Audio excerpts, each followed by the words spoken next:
예수님께서 나의 온유를 배우라 하신다면 제가 어찌 감히 주님의 온유를 건세라도 갈 수 있을까요? 이렇게 생각이 되지만은 우리 한성질하던 모세를 온유하다 하신다면 우리도 나도 그렇죠?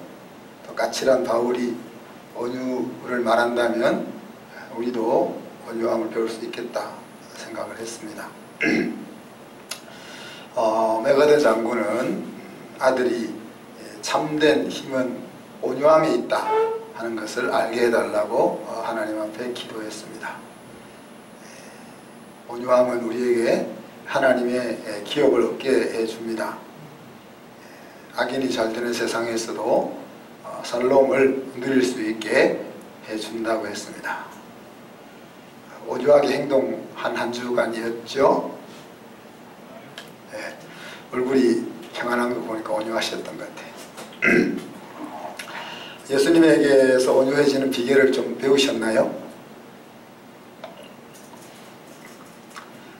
저와 여러분은 예수님과 생각을 맞추는 작업을 하고 있다, 이렇게 우리가 말씀했습니다. 오늘은 이제 하나님 나라에 대한 적극적인 열망에 대해서 같이 나누고 싶습니다. 애통이라 하는 것은 이루어지지 못한 것에 대한 슬픔과 통탄이죠, 그죠? 하나님은 우리가 살면서 겪는 슬픔에 대해서도 위로자 있습니다. 그렇지만 예수님은 거룩한 애통함에 대해서 위로자가 되신다 말씀하십니다. 계시록에 보면 내가 내 행위와 수고를 또 내 인내를 안다, 또 내가 참고 내 이름을 위하여 견디고 게으르지 않은 것을 안다, 그렇게 위로하십니다. 내가 내 행위를 아는데 작은 능력을 가지고도 내 말을 지키며 내 이름을 배반하지 않았다 하는 것을 안다, 이렇게 위로하셨던 모습들을 생각해 봅니다. 그런데 의에 줄이고 목마름이라는 것은 의를 이루고자 하는 능동적인 열망을 말하고 있습니다. 애통함이라는 것이 이루어야 되는데 이루지 못한 것에 대한 수동적 열망이라면, 의에 줄이고 목마름이라는 것은 능동적 열망이다. 그런 사람은 그 열망에 대해서 배부르게 될 것이다. 그 뜻이 이루어지게 될 것이고 약속을 받게 될 것이다. 예수님께서 그렇게 말씀하고 있죠. 의라함은 문자적으로는 올바름, 공정함, 정의, 공의 이런 것 아니겠습니까? 그러나 하나님 그것을 넘어서 하나님의 의를 이야기합니다. 의에 대한 말씀들이 여러 군데서 나오기 때문에 우리가 그 문맥을 항상 떠나서 제대로 이해할 수가 없는데, 예수님은 너희는 먼저 그의 나라와 그의 의를 구하라, 그렇게 말씀하시면서 이 의가 하나님의 의라는 것들을 우리에게 분명하게 해주고 있습니다. 이스라엘 랍비들은 이 의를 자선을 행하는 것을 의로 여겼습니다.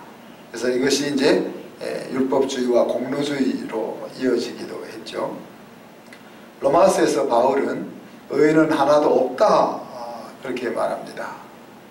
다르게 이야기하면 스스로 하나님 앞에 설 수 있는 사람은 없다. 그래서 하나님께서는 우리를 값없이 의롭다함을 얻을 수 있는 길을 주셔서 의롭다 일컬음을 받게 하신다고 이야기했습니다. 한자로는 우리가 의 잘 알잖아요. 나 아자 위에 양미자가 있는 형상입니다. 그래서 나를 양이 덮고 있는 형상이 의다, 그렇게 이야기하죠. 그래서 이것을 예수님의 보혈로 덮여있는 나를 표현하고 있다라고도 설명합니다. 계시록에 보면 예수님의 보혈로 깨끗해진 흰옷을 입은 성도를 가리켜서 의로워진 성도로 그렇게 표현하고 있습니다. 야고보 사도는 예수님의 보혈로 의롭게 된 하나님의 자녀들이 추구해야 될 삶의 행동으로서 의를 이야기하고 있습니다. 그래서 이런 성경에 나와 있는 의를 우리가 종합해 볼 때 여러 가지 우리가 이야기해 볼 수 있겠지만 한 가지 핵심적인 내용을 이야기하자면 하나님 앞에 설 수 있는 자격이 아니겠나 그렇게 생각해 봅니다. 그래서 의에 줄이고 목마르다 하는 것이 하나님의 그 의, 하나님의 의를 이루고자 하는 강력한 열망을 가지고 있는 것으로 생각해 볼 수 있겠죠. 그 의에 줄이고 목마르다 그럴 때 이 줄이고 목마르다는 것은 그냥 우리가 배가 고파서 간식 먹으면 메울 수 있는 그런 배고픔이나 허기를 말하는 것은 아니죠. 그죠? 무더위에 시원한 냉커피를 한 잔 마시면 얼마나 갈증이 사라집니까? 그죠? 그런 갈증은 아니죠. 굶어 죽어가고 있는 사람의 배고픔을 이야기하고 있습니다. 한 끼로 먹고 사는 사람이 일터를 잃어버릴 때 그 일터를 가지고자 하는 마음, 그런 거죠. 한 모금 물을 마시지 않으면 당장 죽게 될 것 같은 사람의 갈증, 그와 같은 갈증을 지금 예수님이 이야기하고 있습니다. 다시 말하면 의가 아니면 죽을 것 같은 마음이다. 그것이 의에 줄이고 목마른 자다 하는 이야기입니다. 그래서 의에 줄이고 목마르다 하는 것은 하나님 앞에 간절히 서고자 하는 열망을 가지고 있는 것으로 생각해 볼 수가 있고, 또 하나님의 아들로 딸로 그렇게 살고자 하는 강한 열망이라 그렇게 우리가 생각해 볼 수도 있겠죠. 또 잃어버린 영혼들이 하나님의 의로 발견되어질 수 있도록 어떻게 하면 그런 일을 할 수 있을까 하는 것에 대한 열심으로도 생각할 수가 있습니다. 그래서 이런 의에 줄이고 목마른 마음을 가지고 살아가는 자에게 하나님이 배부름을 약속하잖아요. 그죠? 배부르다는 것은 이제 먹게 되었다, 혹은 채워지게 되었다, 혹은 만족하게 되었다 하는 이야기입니다. 누구도 하나님 앞에 설 수 있는 자격을 스스로 얻을 수는 없죠. 하나님 앞에 설 수 있는 자격인 의인은 예수 그리스도를 믿음으로 값없이 얻게 됩니다. 이렇게 값없이 의의 자리에 이르게 된 제자들에게 오늘 이 말씀을 하실 때 예수님이 기대하는 것은 무엇일까?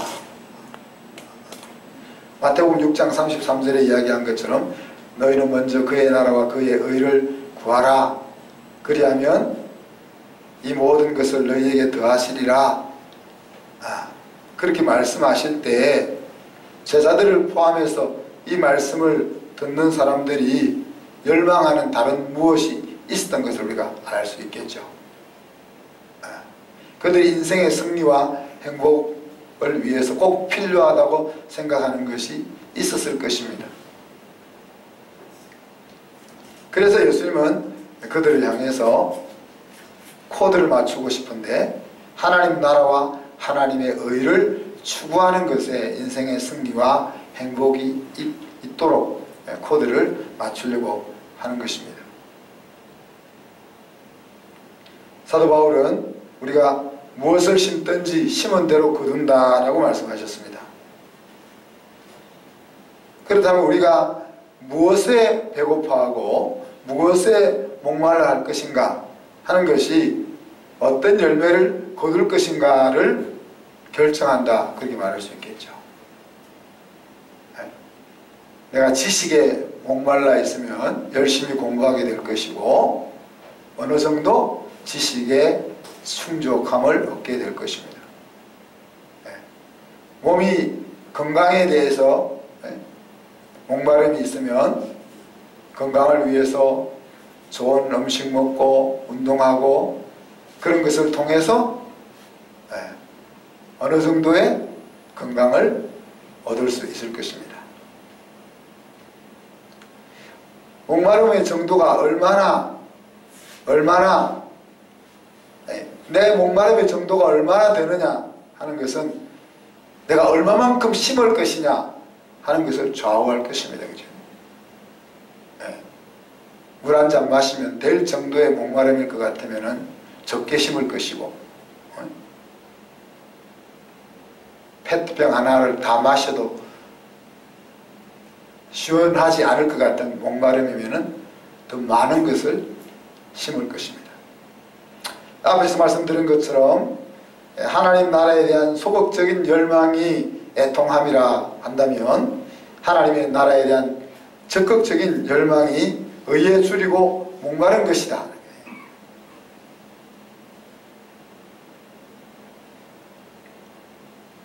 산상설교에서는 아주 단순한 구조를 가지고 있습니다. 이것을 내 것으로 받느냐, 받지 않을 것이냐, 아니면 좀 미루었다가 나중에 받을 것이냐.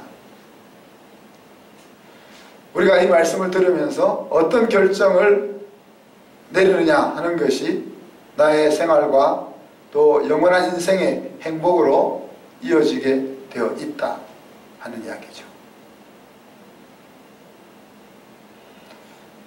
오늘 이 시간 우리가 추구해야 될 의가 무엇인가 한번 생각을 해봅시다. 자, 대면 예배 금지 명령을 예수님이 이 시간 받았다면 예수님은 어떻게 하셨을까? 그렇죠? 지난 금요일입니까? 토요일입니까? 예자연이라는 것이 만들어졌습니다. 예배의 자유를 얻고자 하는 시민연합. 우리 김준홍 목사님과 몇몇 목사님들이 예자연을 만들어서 이 4차 유행 4단계를 발동한 것에 대해서 법원에 대면 예배 금지에 대한 집행정지 가처분 신청을 냈습니다. 그리고 법원에서 판결이 나왔습니다. 법원의 판결은 이렇습니다. 장례식과 결혼식에 49명까지 허용이 되고 백화점과 공연장에 5,000명까지 공연이 허용되고 백화점과 슈퍼의 영업이 정지되지 않는 상황에서 교회를 향하여 집합 정지를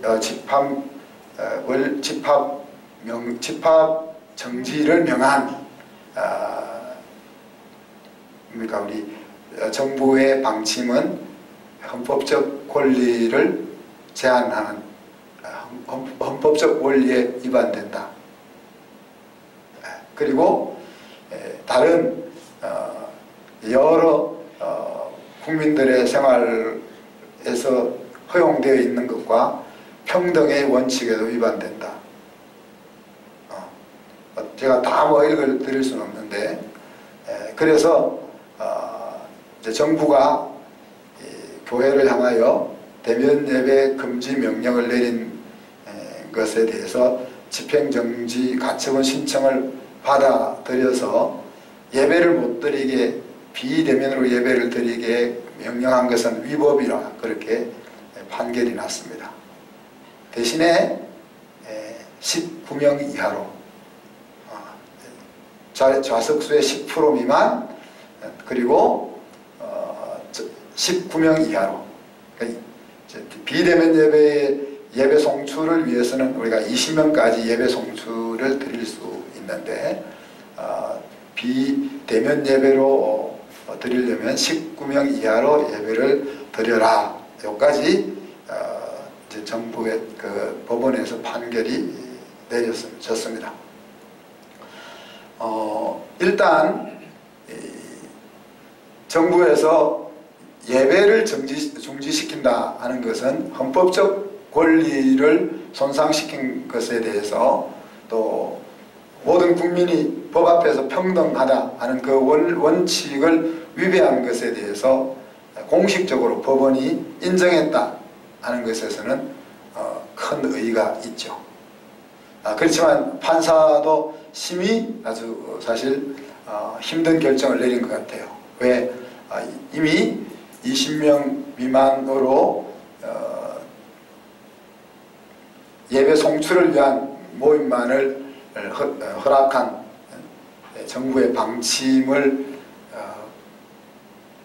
공공연하게 여길 수는 없는 거죠. 그래서 지혜롭게 판결을 잘 내린 것 같아요. 그래서 엄격하게 이야기하면 사실 모든 우리가 미국의 판례를 보면 종교 집회의 자유가 보건위생의 자유보다 더 상위에 있다. 그래서 코로나라는 이유로 예배를 못 드리게 하는 것은 위법이라 판결이 났죠.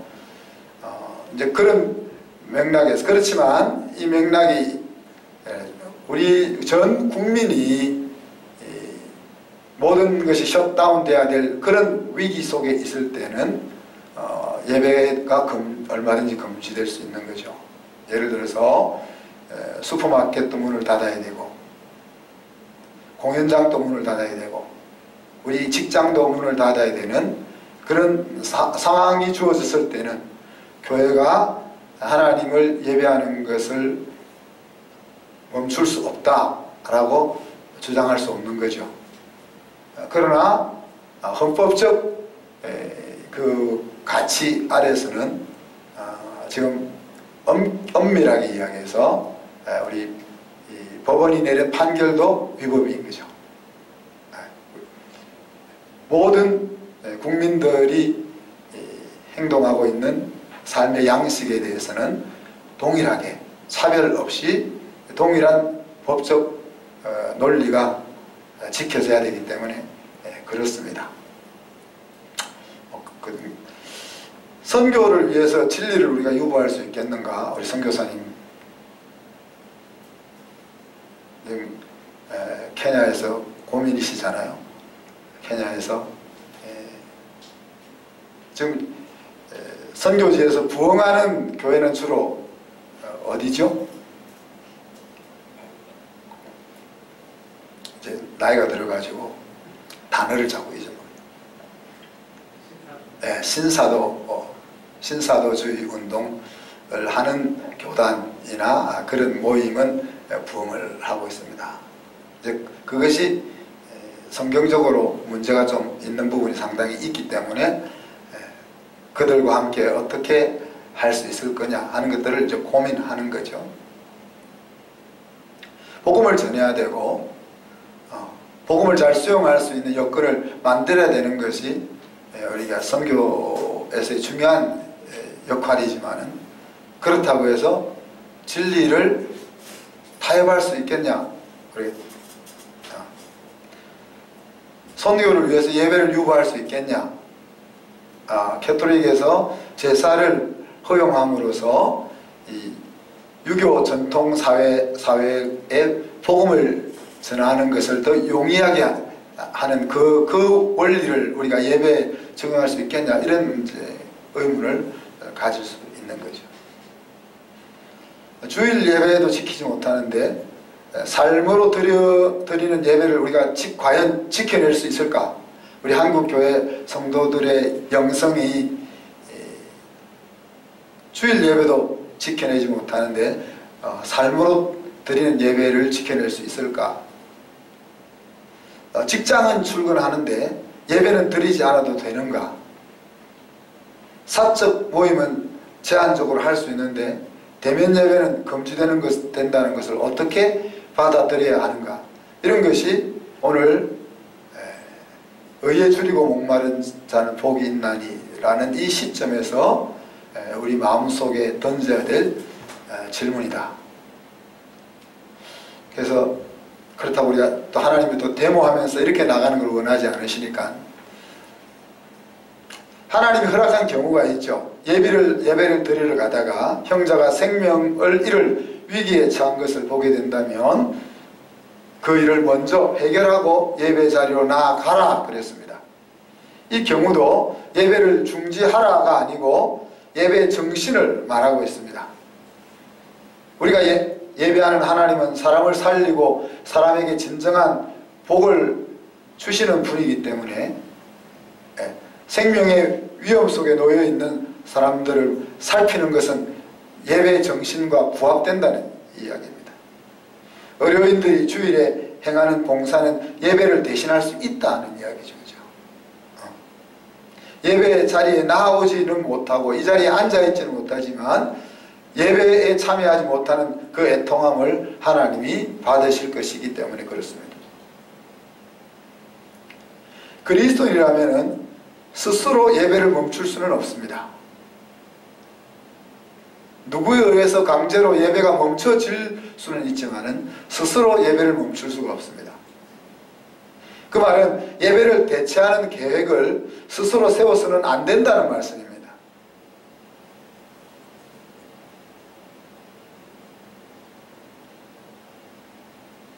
우리는 예배로 언약한 하나님의 백성이기 때문에 그렇습니다. 선악을 알게 하는 나무 실과를 먹지 않는 것이 하나님을 하나님으로 인정하는 아담과 하와의 행동이었던 것처럼 예배 자리에 나아가는 것이 내가 하나님을 신앙하는 사람인 것을 시인하는 최소한의 행동이기 때문에 그렇습니다. 그래서 예배를 드린 다음에야 더 높은 차원의 신앙, 더 높은 차원의 삶, 더 높은 차원의 사랑을 말할 수 있다 하는 이야기입니다.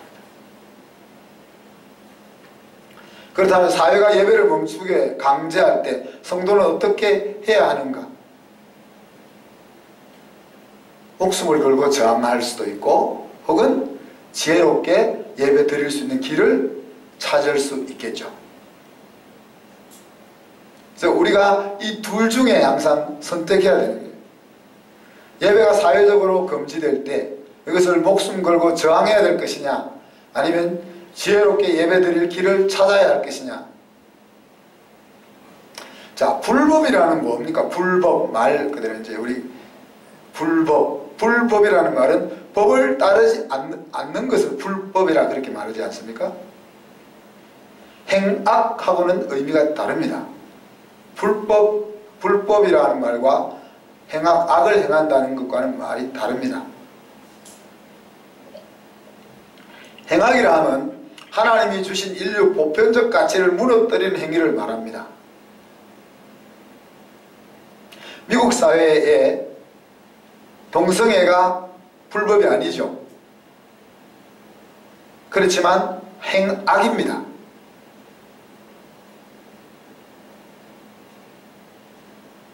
우리나라에도 인권 조례가 들어오고 이제 점점점 이제 이 자리에서 제가 이런 말을 하게 되면 감옥에 가야 될지 상황이 오겠죠. 제가 은퇴하기 전에 그런 상황이 한번 와서 제가 감옥에 갔다 와야 돼요.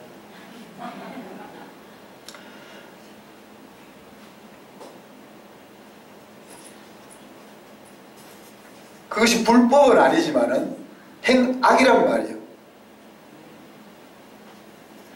불법이란 사회가 규정하는 법을 지키지 않는다는 것을 의미합니다. 이 법에 대해서 우리는 악법도 법이라 하는 측면과 악법은 정의를 위하여 바로잡아야 한다는 측면이 항상 공존합니다. 더욱이 사회가 만드는 규정이 하나님의 법과 충돌하게 된다면 성도는 주 안에서 부모를 공경하라 하는 그 원리를 생각하지 않을 수가 없다는 이야기죠.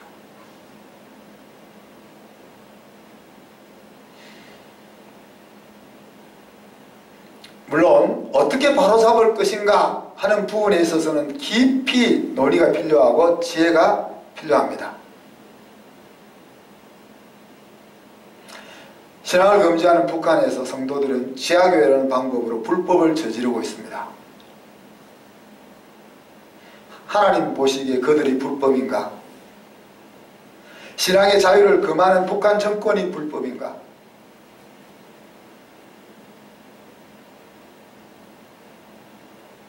코로나19라는 것은 인간의 오만함에 대한 경종을 내리는 사건 이미 분명합니다. 하나님 없어도 인간이 행복하고 무엇이든 할 수 있다고 생각하는 그 오만함에 대해서 눈에 보이지 않는 그 바이러스 하나 때문에 온 인류의 시간이 멈출 수 있다는 것을 보여주고 있는, 그리고 대한민국의 그리스도인들에게는 신앙을 돌아보라는 신호임이 분명합니다. 방역당국이 교회에게 행하는 차별적이고 불법적인 조치는 하나님께서 왜 이런 상황을 허락하실 수밖에 없으신지를 돌아보게 하는 거다.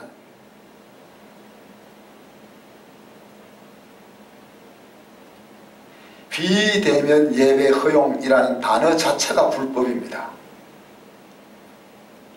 예배는 나라가 멈춰라 멈추지 마라 할 수 있는 그런 종류가 아니라는 이야기입니다. 오히려 교회가 이런 부분을 앞장서서 비대면 예배로 솔선수범해 주셨으면 좋겠습니다. 이렇게 말해야 되는 거죠. 나라가 예배를 허용하고 금지하고 할 권한이 있는 것이 아니라는 이야기죠.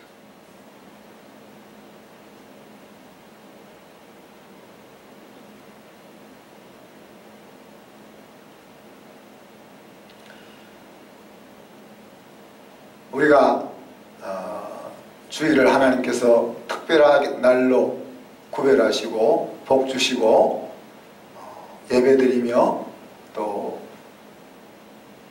힘든 육신을 쉬게 하고 가족들과의 교제와 사랑을 나누며 구제하고 하나님의 사랑의 정신을 실천하라고 주신 그 주의를 정말 하나님 앞에 바로 지켜 오고 있는지 하는 것들을 우리는 분명히 돌아봐야 된다. 돌아봐야 된다. 그리고 우리 방역에 힘쓰는 그들을 위해서 기도해야 된다.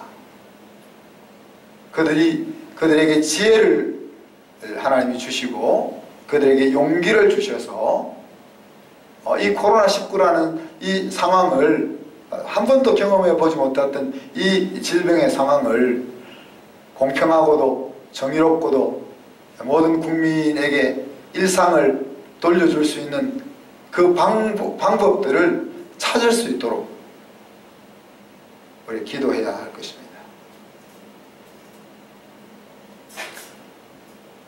의에 줄이고 목마른 자는 복이 있다 하는 이 말씀 속에서 우리는 오늘 우리가 직면하고 있는 이 상황에서 하나님의 의가 무엇인지를 돌아보며 주의를 더 바르게 구별해서 하나님을 바로 예배하고 하나님을 바로 섬기며 하나님이 주신 쉼을 누리고 상한 심령들을 회복하는 그 일에 전적으로 사용할 수 있는 그런 기회로 삼을 수 있기를 바랍니다. 더 심한 일들이 임하지 않도록 거교회적인 규모의 신앙의 각성이 일어나기를 기도해야 할 것입니다. 이 시간 말씀 생각하면서 같이 한번 기도합시다. 의에 목마른 삶을 살게 해주시옵소서. 하나님의 나라를 어떻게 이룰까 하는 것에 대해서 하나님의 나라가 없다면 내 인생의 승리와 행복이 없다 하는 삶의 태도를 가지고 살아갈 수 있도록,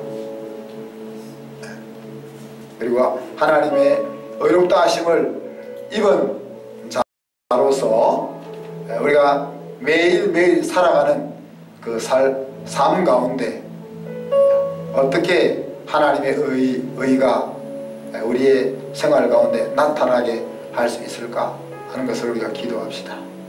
그리고 특히 코로나19라는 이 상황을 슬기롭게 잘 감당해낼 수 있도록, 그리고 이 일을 위해서 애쓰고 있는 방역당국 그들에게 힘과 지혜와 용기를 주시도록 기도하겠습니다.